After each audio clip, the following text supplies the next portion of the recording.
Friday, the 17th of November 2017, 10:38 AM. Press release. United Nations UN agency chiefs call for immediate lifting of humanitarian blockade in Yemen. The 16th of November 2017, with much of Yemen's air, sea and land entry points closed, heads of 3 United Nations agencies on Thursday called for immediate lifting of such blockade in the conflict-ravaged southern Arabian country so that life-saving humanitarian supplies can pass, while the Saudiled military coalition has partially lifted the recent blockade of Yemen. Closure of much of the country's air, sea and land ports is making an already catastrophic situation far worse, said a joint statement issued by World Food Programme WFP Executive Director David Beasley, UN Children's Fund UNICEF Executive Director Anthony Lake, and World Health Organization WHO Director General Tedros Adhanom Ghebreyesus. The space and access we need to deliver humanitarian assistance is being choked off, threatening the lives of millions of vulnerable children and families, the statement added.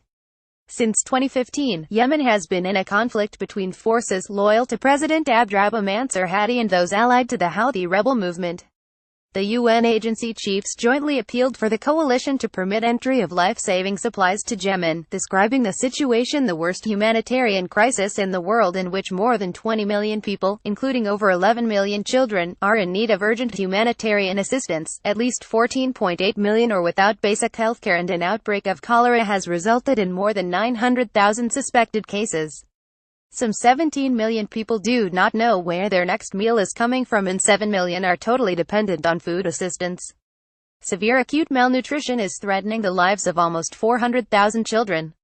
As supplies run low, food prices rise dramatically, putting thousands more at risk, the statement said.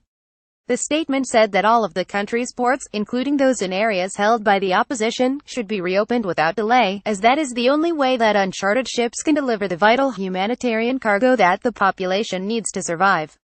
Flights from the UN Humanitarian Air Service, into and out of Yemen, should be given immediate clearance to resume. The clock is ticking and stocks of medical, food and other humanitarian supplies are already running low, the statement said, warning that the cost of this blockade is being measured in the number of lives that are lost. On behalf of all those whose lives are at imminent risk, we reiterate our appeal to allow humanitarian access in Yemen without further delay, it said. News Tracker past stories on this issue. Catastrophic humanitarian blockade in Yemen putting millions at risk, UN warns. Ends. Copyright Scoop Media.